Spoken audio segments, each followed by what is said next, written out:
Welcome everybody to tonight's show. We've got a very special guest, Manolita. She came to present her latest album, and we want to ask her a few questions, and we want to know what inspired you to become an artist and to pursue a career in music.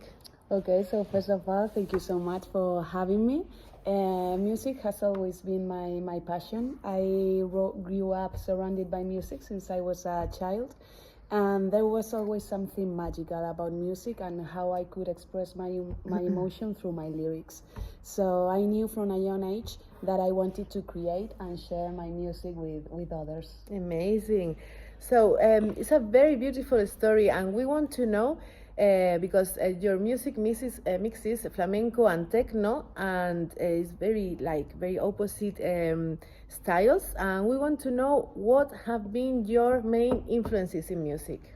Okay, that's an interesting question. I have always been influenced by a wide range of music, and growing up, I was exposed to traditional flamenco. For example, my mother was a huge fan of Paco de Lucia and Camarón de la Isla, and my father, on the other hand, was a huge fan of Daft Punk, and he was more kind of electronical fan music.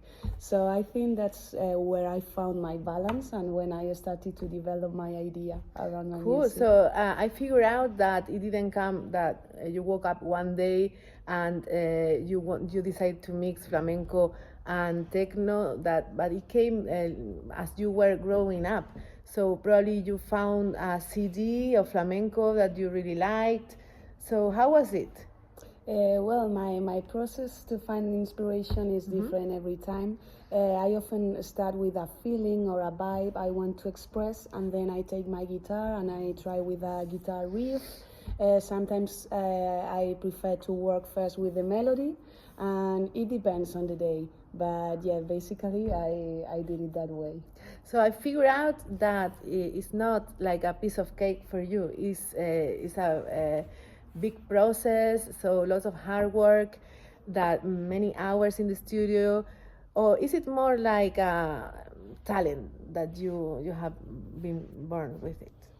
Well, I wasn't aware of my voice at the beginning, but I'm going to tell you a story. One day, my grandmother used to watch a TV program related to copla, and she was a huge fan of it. And one day I started to sing copla while watching the TV, and that's why I realized that I have a power.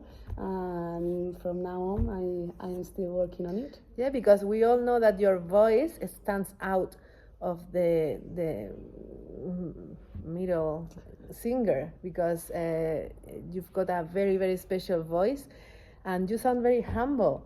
But we know that you've been working a lot of it, and you are one in a million because your voice is so deep, it's so authentic. And did you have to work a lot on it, or it's more like an inherited talent? Yeah, sometimes people think that it's a piece of cake, but in reality, it's a long process of trial and error.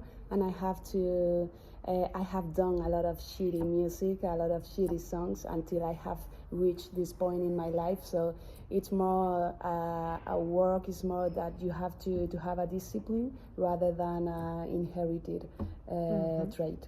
So did you have very good teachers in your career? Can you name some of them? Well, actually, I didn't grow up in a musical environment, so as I told you, maybe my grandmother was my big influence because she loved to copla and this kind of programs. Was she a good singer? Well, she tried. Nice. But you know, from the moment she listened to me, she was my best supporter in the world. Oh, and that's a wrap. Thanks again, Manolita, for sharing your incredible journey, and we will see you next time. Thank you so much, and to my fans, a lot of kisses. Good. Thanks.